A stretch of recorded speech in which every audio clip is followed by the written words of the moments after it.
A continuación, Psicolife.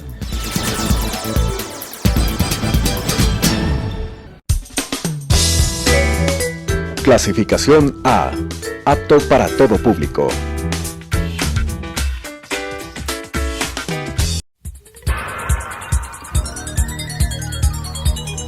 Las opiniones vertidas en este espacio por la producción y dirección del programa son de exclusiva responsabilidad de sus autores y de quienes intervienen en ellos.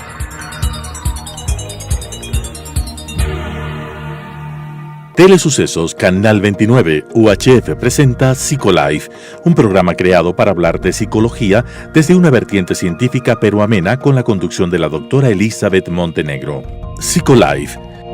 La salud mental es un componente integral y esencial de la salud. La Constitución de la Organización Mundial de la Salud dice: la salud es un estado de completo bienestar físico, mental y social, y no solamente la ausencia de afecciones o enfermedades.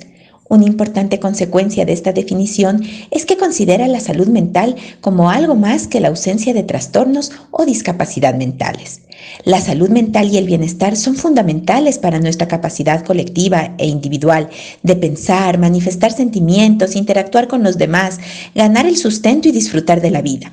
Sobre esta base se puede considerar que la promoción, la protección y el establecimiento de la salud mental son preocupaciones vitales de las personas, las comunidades y las sociedades de todo el mundo.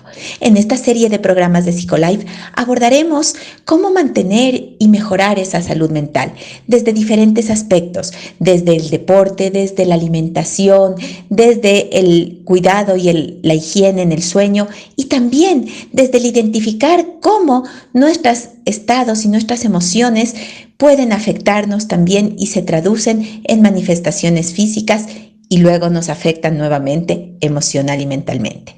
Les invito a compartir esta serie de programas que hemos preparado para ustedes con mucho cariño. Bienvenidos y bienvenidas. Amigos de Psicolife, bienvenidos a este nuevo programa. Y bueno, como ustedes saben, este mes hemos estado abordando temas relacionados con el bienestar físico y el bienestar emocional y la relación que existe entre ambos. Hoy vamos a hablar de un tema sumamente importante tanto para el bienestar físico de las personas y la repercusión que este tiene en el ámbito emocional, y es el sueño. Es que dormir no sirve solamente para descansar, sino que cumple funciones importantísimas en nuestro desarrollo cerebral, ayuda a regenerar ciertas funciones cerebrales, también nos ayuda a consolidar los aprendizajes. Pero no quiero hablar más yo del tema porque tengo un invitado especialista en el mismo. Él es el doctor Pablo López, quien ahora nos acompaña desde Argentina para abordar esta temática tan importante. Pablo, bienvenido, buenas tardes, ¿cómo estás? Buenas tardes, Elizabeth. Bien, ¿y tú? Muy bien, gracias. Qué bueno contar contigo nuevamente ahora en Psicolife. Estamos ya aquí en el SED, en el estudio de Telesucesos. Y bueno, Pablo, hablar del sueño, hablar de dormir, creo que es algo importantísimo, ¿verdad? ¿Cómo podemos entender la importancia que tiene el sueño en la vida de las personas? Bueno, en la introducción estuviste muy bien en la descripción, Elizabeth, con lo cual agrego algunas cositas nomás. Efectivamente, el sueño es el proceso de descanso y de reparación o de recuperación de nuestro organismo por excelencia. Y esto, sin duda, se involucra no solamente la recuperación física, que quizás es lo más intuitivo, ¿sí?, con lo que nosotros relacionamos el buen descanso, sino también con lo emocional. Sabemos, sobre todo por estudios recientes, que sobre todo se han incrementado a lo largo de la pandemia, en el periodo en el cual hubo un aumento de, por ejemplo, sueños vívidos y de pesadillas, ¿no? Y esto generaba muchas preguntas, ¿sí? ¿Por qué la gente está soñando así? Y esto hizo consolidar un proceso que se venía dando en cuanto al estudio del rol del sueño en las emociones, ¿no? Y hoy sabemos que, sobre todo en lo que nosotros llamamos el sueño REM, que es una etapa del sueño en particular, en la cual nuestros músculos están totalmente quietos, ¿sí?, pero a su vez se lo llama sueño paradójico porque nuestro cerebro está muy activo, ¿sí? A lo largo del proceso del sueño vamos pasando de etapas de sueño más superficial hacia sueño más profundo. hasta que llegamos a esta etapa que te comentaba recién, en el cual el organismo a nivel físico sigue deteniéndose, pero el cerebro se activa, y por eso se llama paradójico. Y en esa etapa sabemos que se cumple un rol central en el procesamiento cerebral de la información emocional. ¿Sí? Ahí es donde nuestro cerebro evalúa y recuerda aquellos pensamientos vinculados con ciertas emociones. Y podemos ir un poquito más allá incluso, ¿sí? Que sabemos que durante esta etapa REM se produce la consolidación del contenido emocionalmente positivo. Con lo cual, fíjate que si nosotros hablamos de bienestar, de emociones positivas, cualquier afectación del proceso, lo que llamamos la arquitectura del sueño, nos va a hacer sentir mal, emocionalmente y físicamente. Cuestión que sabemos que las diferenciamos por una cuestión didáctica, pero van de la mano y funcionan de modo integrado. Pablo, cuando tú dices que se da esta consolidación en el ámbito emocional, ¿no es cierto? La consolidación cerebral de las emociones, ¿a qué hacemos referencia con eso? Porque, bueno, la parte física del descanso, como tú bien dices, es intuitivo, es como que obvio, ¿no? Pero ¿cómo se vincula con la parte emocional, sobre todo en esa consolidación a la que tú haces referencia?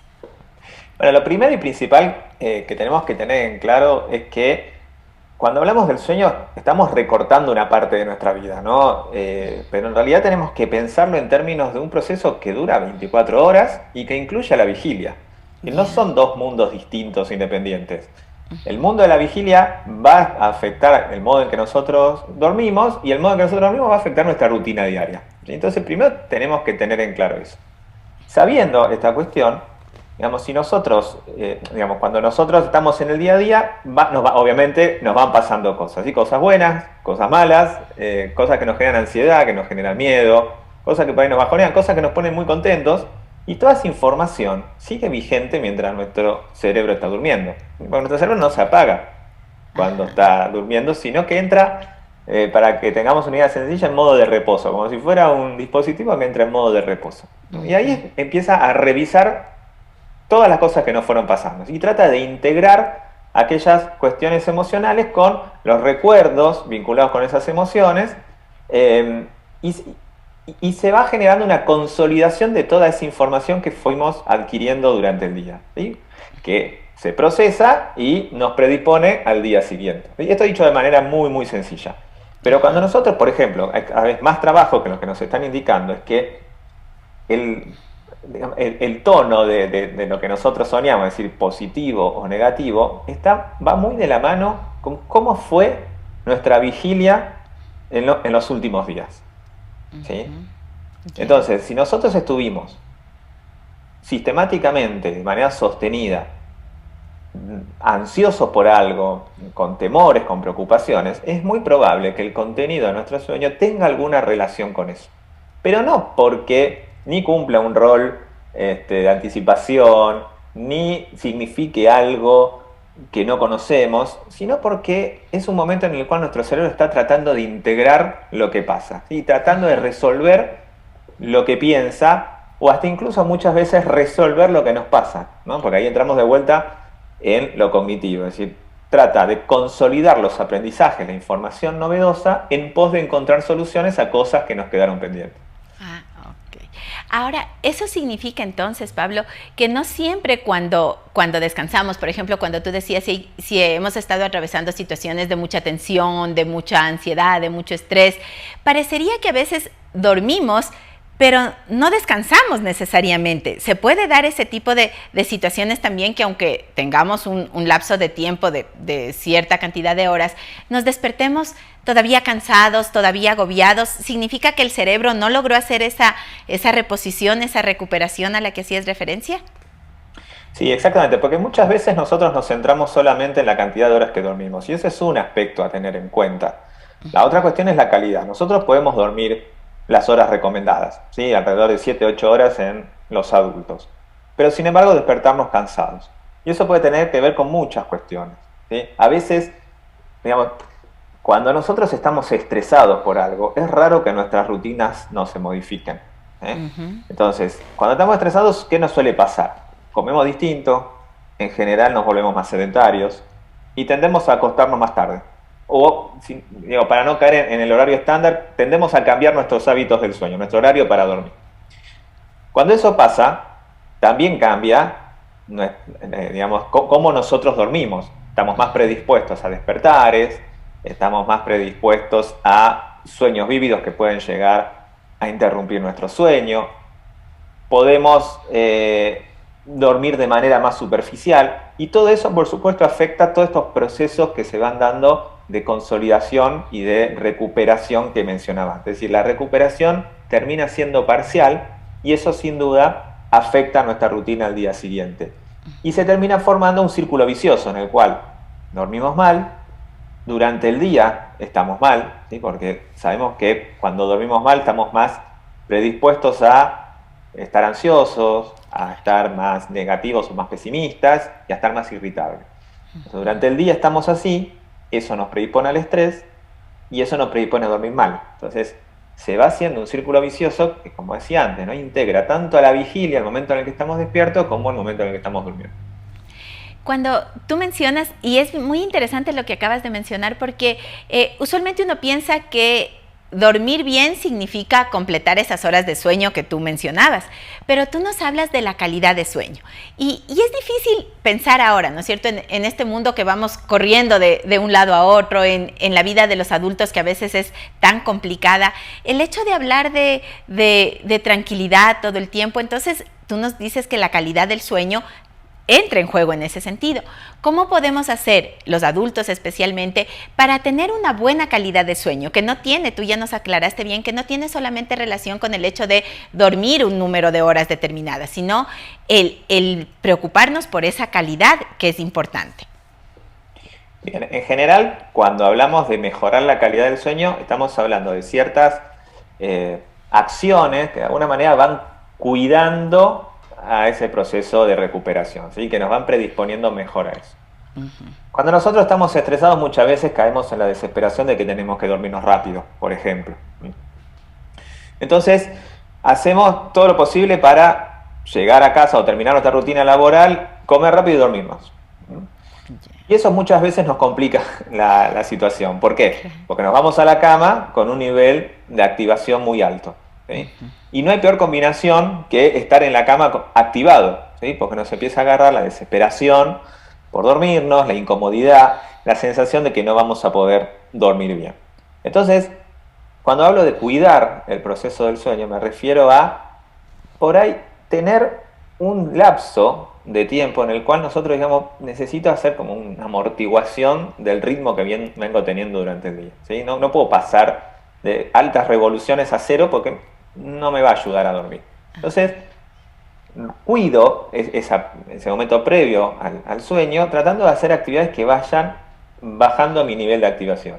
Sean porque son actividades que me generan cierta gratificación, porque intento una búsqueda de relajarme, de tranquilizarme, porque hago algo que me divierte, porque comparto tiempo con seres queridos, etc. Eso tiene que ver con el cuidado en la parte previa. Ahora, si seguimos con esta lógica que hablaba antes de tener en cuenta la vigilia, también tenemos que cuidar otras cosas, como por ejemplo, cuando es de día, tratar de exponernos a la luz solar, para marcar el contraste entre la exposición a la luz y la falta de luz. ¿Por qué eso? Porque, digamos, nuestro sueño en gran parte se regula por la presencia o ausencia de luz, que eso está asociado a que se segreguen determinadas hormonas o se inhiba esa segregación. Entonces, a veces no le damos importancia a esas cuestiones, pero cuando es de día es importante que nuestro cerebro sepa que es de día.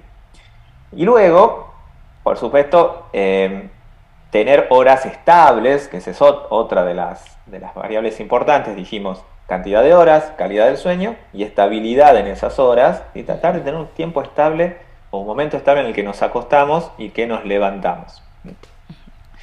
Luego, el ejercicio regular frecuente.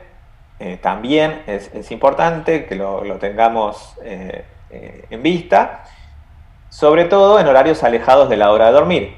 De vuelta, para que no estemos en ese contraste entre activación fisiológica y necesidad de descanso. Ahora, obviamente no podemos negar el hecho de tratar de ir reduciendo la exposición a los dispositivos electrónicos, o sea, todas cuestiones que le van, en síntesis, le van señalando a nuestro cerebro que se acerca el momento de dormir y que cuando se acerca el momento de dormir tenemos que estar más desacelerados. Estos hábitos que tú nos mencionas son acciones, son conductas que todos deberíamos ir cumpliendo para mejorar esa calidad del sueño. Sin embargo, parecería también, Pablo, que a medida que van pasando los años, ¿no es cierto?, las personas empiezan a tener ciertas dificultades para conciliar el sueño y aparece entonces el insomnio.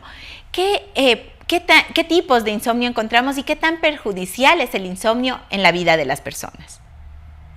Bueno, el insomnio, primero, es un trastorno del sueño propiamente dicho y puede darse de tres modos, ¿sí? Es decir, o hay una dificultad para iniciar el sueño, lo que se llama el insomnio de conciliación, hay dificultad para sostenerlo, o nos encontramos en la situación en la cual nos despertamos antes de lo que realmente podríamos despertarnos, ¿sí? Digamos, por nuestra rutina. Esa sensación de me desperté 1 hora, 2 horas antes de lo que podría haberme levantado cuando no tenía ninguna urgencia por la cual despertar. Esos son los tres casos. Pero además no nos alcanza con eso, sino que hay un criterio temporal, que es que esa dificultad se presente más de 3 veces por semana durante al menos 3 meses. Cuando eso se configura, ahí hablamos de insomnio como un problema de salud mental que requiere nuestra atención, ¿sí? Y esto, a ver, en algunos casos se da a medida que, digamos, vamos creciendo, pero también hay personas muy jóvenes que padecen de este problema, ¿sí? No es que es algo que necesariamente esté asociado con la edad. Lo que sí ocurre con el paso del tiempo es que aparecen cuestiones que complican el sueño, como por ejemplo dolores musculares que pueden interrumpir nuestro descanso, a veces personas que necesitan tratamientos con múltiples fármacos, que también algunos de ellos pueden tener alguna afectación del sueño, cambios que tienen que ver sí con la edad, en los cuales se extiende el tiempo en el cual las personas están digamos, en las etapas de sueño ligero y se acorta en las etapas del sueño profundo. Hay cuestiones que van interfiriendo el sueño que no necesariamente son por sí mismo, es, mejor dicho, el paso del tiempo. Eso, y cuando una persona empieza a presentar esta sintomatología, como tú nos decías, asociado con más veces en la semana, con un tiempo prolongado que esto ocurra, ¿implica necesariamente que la persona requiera tomar algún tipo de medicación, por ejemplo, para conciliar el sueño? ¿O cambiando esos hábitos, como tú nos mencionabas hace unos momentos, se puede retomar un buen hábito para dormir? En general, los hábitos que mencioné y otros más que configuran lo que conocemos, las pautas de higiene del sueño, suelen ser una primera aproximación o un primer intento que debemos hacer a la hora de tratar de acomodar nuestro sueño. Si esto no funciona, el tratamiento de primera elección es el no farmacológico para esta condición, ¿sí? Especialmente el tratamiento cognitivo-conductual es específico para el insomnio, ¿sí? No cualquier tratamiento cognitivo-conductual genérico, sino orientado a esto, que es un tratamiento breve, que en general consta de entre 6 y 8 sesiones, y lo interesante de esto es que la persona ya empieza a notar cambios significativos a la 4ª semana. ¿Sí? No estamos hablando de un tratamiento psicológico que nos va a generar un cambio a largo plazo, ¿sí? Sino que al mes, por la literatura científica, los estudios que hay en el tema, sabemos que al mes la persona se empieza a sentir mejor y empieza a dormir mejor. Eso no quita que haya algunos casos en los que se necesita algún refuerzo de medicación. Pero, como decía antes, el primer intento debe ser, y no lo digo yo, lo dicen los estudios en el tema, las guías, los consensos internacionales, el primer intento tiene que ser con una estrategia no farmacológica. Y lo que sí realmente está contraindicado absolutamente y que lamentablemente es un fenómeno muy frecuente en las personas que padecen este problema es la automedicación, ¿sí?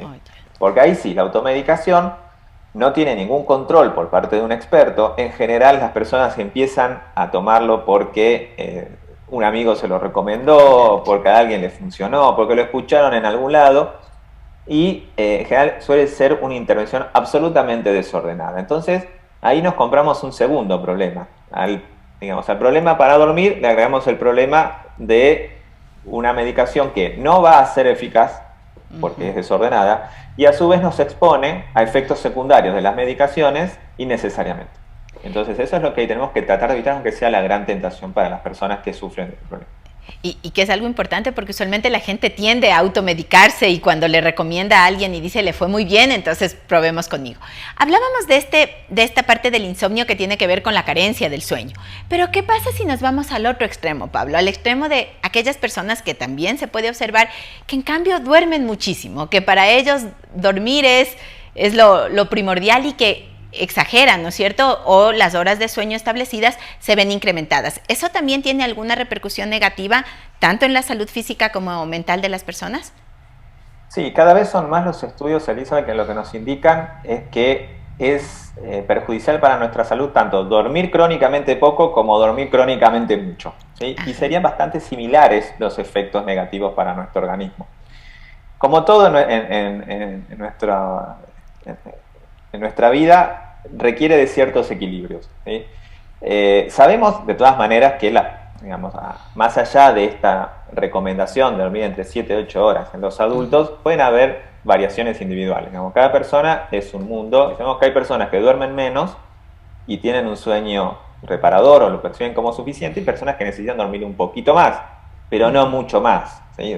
Podemos estirarnos hasta entre 6 y 9 horas, ¿sí? Ahí estaríamos incluyendo a la mayor parte de las personas con sueño saludable, pero no puede ser no puede haber una exageración hacia el otro lado tampoco, ¿sí? Porque en definitiva, como les decía antes, también hay cierto emparejamiento entre la presencia y ausencia de luz y nuestra actividad y nuestro descanso. Si sistemáticamente rompemos esa relación, nuestro sueño no va a ser reparado. ¿Y qué pasa con las siestas? También hay muchas veces personas que en el transcurso del día, a veces después de almuerzo o entre la tarde, optan por las siestas. ¿Las siestas tienen un rol beneficioso también reparador en la vida de las personas? Bueno, sí, hay reportados algunos beneficios con respecto relacionados con las siestas, siempre que se den determinadas condiciones. Por un lado, no tienen que superar los 20-30 minutos, que muchas veces suena a poco, pero sabemos que dormir más de ese tiempo, lejos de generar un efecto beneficioso, puede generarnos aún más somnolencia, por un efecto que se llama la inercia del sueño. Nos cuesta más despabilarnos, entre comillas. Y además de que sean breves, en general tienen que ser cercana al horario del mediodía. En esos casos en los que se cumplen estas dos condiciones, las siestas están asociadas con un beneficio, tanto en la reparación física como cognitiva, ¿sí? En términos de predisponernos mejor, en términos de atención, de concentración, de motivación. Pero tenemos que sí ser prolijos con esas condiciones. Y otra cuestión es que si estamos con serios problemas para dormir a la noche, lo recomendable es no dormir siesta hasta que podamos regular ese proceso del contraste entre el sueño y la vigilia. O sea que contrariamente a lo que pensaríamos, que no dormiste en la noche, entonces aprovecha, ¿no es cierto? Duerme en el día o duerme una siesta para que te recuperes, sería más bien perjudicial. Es que sí, el sueño no se maneja por la lógica de la compensación. Si no dormimos bien a la noche, lo peor que podemos hacer es tratar de compensar en otro momento ese sueño, porque en realidad lo que estamos haciendo es desorganizar aún más ese equilibrio entre sueño y vigilia. Entonces, cuando eso nos pasa, lo que más nos conviene es al contrario, volvernos más conservadores. Es decir, bueno, tengo que marcar más ese contraste de cuándo estoy despierto y cuándo estoy dormido. Y una vez que eso está estabilizado, ahí podemos incluir estas otras cosas. Bien, habías hablado de la actividad física, habías hablado de estas condiciones ambientales que uno debería considerar para poder tener una buena higiene del sueño. ¿La alimentación tiene también alguna influencia en el sueño como tal? Absolutamente, sí. Tanto la alimentación como el ejercicio físico y el sueño están considerados los 3 pilares de la salud. Cualquier afectación de algunos de ellos afecta al otro. Sabemos que dormir mal afecta el metabolismo, ¿sí? Y nos predispone a ciertas condiciones, obviamente en el largo plazo, no es para asustarnos, pero sí en el largo plazo nos predispone a desarrollar ciertos problemas metabólicos, como la obesidad, la diabetes tipo 2, y a su vez a la inversa, tener una mala alimentación afecta a nuestro sueño, tanto para la conciliación como para el mantenimiento. Y esto tiene que ver no solo con el tipo de alimentos, sino también con nuestros hábitos en términos de horarios, de rutinas en las cuales nosotros comemos. Muchas veces lo que nos pasa en las sociedades occidentales es que solemos tener la comida más abundante por las noches. Y el proceso de digestión, ya de por sí, genera una activación fisiológica que es incompatible con el sueño. Entonces nos va a costar, por más que estemos cansados o somnolientos, nos va a costar conciliar el sueño, o en algunos casos nos va a costar mantenerlo. Y algo parecido pasa con el alcohol por las noches. Que incluso el alcohol nos da esa sensación de somnolencia inicial, que a veces nos hace creer que es algo bueno para dormir, pero el proceso que lleva a cabo nuestro organismo para metabolizar el alcohol puede interferir en el mantenimiento del sueño, ¿sí? Entonces hay que tratar también de evitarlo por las noches. Ok. Miren ustedes, amigos televidentes, hemos analizado junto a Pablo y él nos ha dado tan importantes recomendaciones y este panorama en torno a aquellos aspectos que tenemos que considerar para mejorar la calidad del sueño, para tener un buen hábito también en el descanso y cómo esto va a repercutir en nuestra salud física y también en nuestra salud mental. Pablo, quiero agradecerte muchísimo por tu tiempo, por habernos acompañado el día de hoy, y a ustedes también, amigos televidentes, agradecerles por acompañarnos semana a semana. Mírenos a través de Telesucesos, Canal 29, los días viernes a las 10:30 de la mañana, y también pueden seguirnos en nuestras redes sociales a través de Instagram y de Facebook en Psicolive EC, y este programa pueden compartirlo con aquellas personas que ustedes consideren necesario en YouTube Telesucesos Psicolive. Hasta la próxima semana. Las opiniones vertidas en este espacio por la producción y dirección del programa son de exclusiva responsabilidad de sus autores y de quienes intervienen en ellos.